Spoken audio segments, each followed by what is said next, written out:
जी सैफर मलूक शहजादा जो था एक मिस्र का शहजादा था। मिस्र का बादशाह था, शाह आसम का बेटा था, सैफ उसका नाम था। उसने जी मिस्र में ख्वाब देखा। ख्वाब दे विच इस झील को भी देखा और मिस्र से यहाँ तक रास्ता भी देख लिया और परी बद्र जमाल को भी देख लिया। तो सुबह उठ के उसने अपने बाप से बताया कि ए बाप, मैंने रात को एक झील देखा और परी को देखा, परी पर आशिक हो गया, अब मुझे परी कैसे मिलेगी।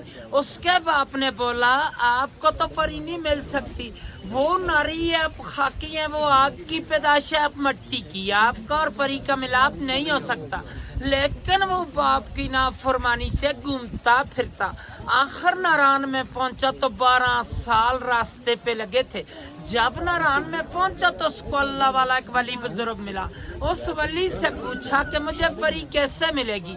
उसने बोला कि ये सामने वाला जो छोटा पहाड़ है, इसी की बैक साइड में एक खेमे की तरह पत्थर है, वो अब भी मौजूद है। उस पत्थर के साथ जाओ और 40 दिन का चिल्ला करो, अल्लाह की इबादत करो, तब परी का पता चलेगा। उसने 40 दिन का चिल्ला किया। 40वें दिन के बाद 2 जन्नात उसके कब्जे में आ गए।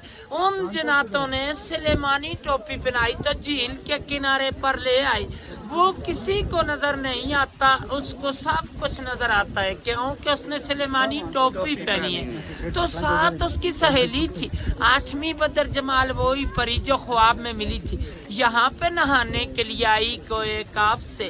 कोए काफ जो है रूस के पास है, चेचनिया की तरफ है, रशिया में है। आकर सब ने अपना अपना लिबास उतारा तो नहाना शुरू कर दिया।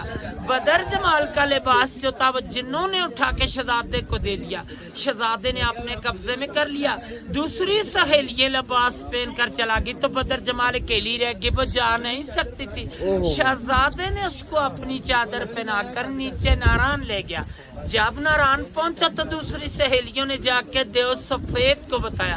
देव सफेद जो था परी का आशिक के मजाद मालिक था कि परी हमसे जुदा हो गई है, पता नहीं है झील के अंदर डूब के मर गई या किसी चीज ने खा ली। बाहर की बात नहीं बताई कि शहजादा ले गया।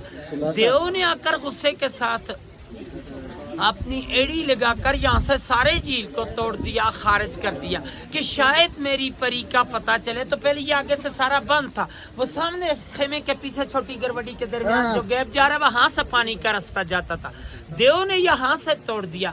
तूफान गया नारायण के पास तो परी और शहजादे दोनों ने दुआ मांगी कि अल्लाह में बचा। तूफान आ गया, अल्लाह की कुदरत से एक सुरंग बन गया। दाएं साइड से भी तूफान गुजर गया और बाएं साइड से भी। परी और शहजादा दोनों बच गए। सुरंग अब भी मौजूद है नारायण में, सैफर मलूक होटल से 5 मिनट